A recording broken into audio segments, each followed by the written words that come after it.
Tuition centre തുടങ്ങാൻ തീരുമാനിച്ചതിക്ക് നമുക്ക് ചെറുതൊന്നും വേണ്ട, ഇതേപോലെ വലുതും തുടങ്ങും. അതൊക്കെ നമ്മളെ കൊണ്ട് നടക്കുമോ? ബുദ്ധി വേണ്ടേ? അതിനല്ലേ ബിസിനസ് ലോണ്. പിന്നെ ഇവിടെ എനിക്ക് തോന്നുന്നു കുട്ടികളെ ചെറിയ ഫീസ് ഒന്നും വാങ്ങുള്ളൂ. നമുക്കൊരു കുട്ടിയുടെ 1,00,000 രൂപ വാങ്ങാം. അങ്ങനെ ഒരു 1000 കുട്ടികൾ വന്നാൽ 10 കോടി രൂപ. പിന്നെ റെന്റ്, കറണ്ട് ബില്ല്, സ്റ്റാഫിന്റെ സാലറി ഇതൊക്കെ കൂടെ കൂട്ടിയാൽ 2 കോടി രൂപ. ബാക്കി 8 കോടി രൂപ നമുക്ക് എടുത്തൂടെ? പക്ഷെ ഇതൊക്കെ നടക്കൂ? ഒരിക്കലും നടക്കില്ല. നിങ്ങൾ ട്യൂഷൻ സെൻറ്റർ നടത്തിക്കൊണ്ട് പോകുന്ന പറയുന്നത് അത്ര എളുപ്പമുള്ള കാര്യമൊന്നുമില്ല.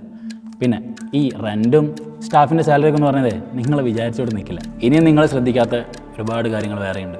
Maintenance fee, working capital, equipment expenses, tax, insurance, inventory, അങ്ങനെ ഒരുപാട് ശ്രദ്ധിക്കാനുണ്ട്. ഇനി നമ്മൾ എന്ത് ചെയ്യും? നമുക്കൊരു സൂപ്പർ മാർക്കറ്റ് തുടങ്ങിയാലോ?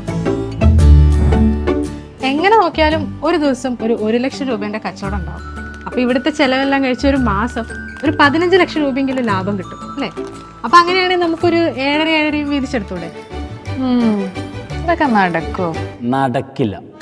നിങ്ങൾ ഈ കാലഘട്ടത്തൊന്നുമല്ല ജീവിക്കുന്നത്.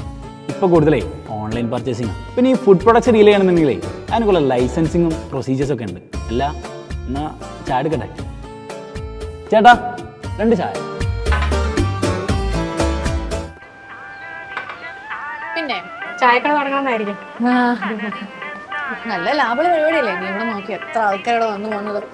കടികളൊക്കെ നമുക്ക് വേണമെങ്കിൽ പുറത്തുനിന്ന് വാങ്ങാം. പിന്നെ ഈ അല്ലറ ചില്ല പരിപാടി, ചായ എടുത്ത് കൊടുക്കുന്ന പരിപാടിക്കൊക്കെ നമുക്ക് തന്നെ നിൽക്കാം. അത് പറ്റില്ല, നമ്മൾ മുതലാളിമാരല്ലേ, നമ്മളങ്ങനെ പണിക്കൊന്നും നിൽക്കാൻ പാടില്ല. നമുക്ക് 5-10 കൊടുത്ത ബംഗാളിനെ കിട്ടും. 2 പേരെ വെക്കാം. 2 പേരെ വെക്കാം അല്ലേ?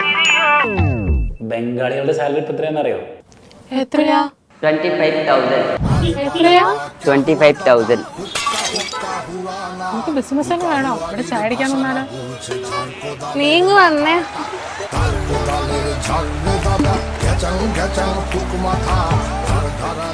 നമുക്കൊരു മീൻ വളർത്തൽ തുടങ്ങിയാലോ?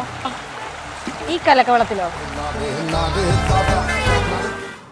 ഈ ബിസിനസ് എന്ന് പറയുന്നത് വെറുതെ എടുത്തോ പിടിച്ചോ വരെ തുടങ്ങുന്ന പരിപാടി ഒന്നുമല്ല. അതിന് കുറേ പ്രൊസീജിയേഴ്സും ബാക്കിയുള്ള കാര്യങ്ങളൊക്കെ ചെയ്യാനുണ്ട്. മിനിമം +2 കൊമേഴ്സ് എടുത്തിട്ടുണ്ടെങ്കിൽ ഏകദേശം ഒരു ബേസിക് ഐഡിയ നിങ്ങൾക്ക് കിട്ടുമായിരുന്നു. ഇവള് 10ാം ക്ലാസ് കഴിഞ്ഞ് ബിസിനസിനെ പറ്റി നമ്മൾ ആലോചിക്കുന്നില്ലല്ലോ. ഇല്ലെങ്കിൽ ഉറപ്പായിട്ടും +2 കൊമേഴ്സ് തന്നെ എടുത്തേനെ. പോട്ടെ. അല്ല, നീ +2 കൊമേഴ്സ് ആണല്ലേ പറഞ്ഞത്? ഔട്ട്സ്റ്റാൻഡിംഗ് സ്റ്റുഡന്റ് ആണെന്നൊക്കെ പറഞ്ഞിട്ട്? ഔട്ട്സ്റ്റാൻഡിംഗ് എന്ന് പറഞ്ഞാൽ ഞാൻ എപ്പോഴും ക്ലാസ്സിൽ പുറത്തായിരുന്നു, അതാ ഉദ്ദേശിച്ചത്.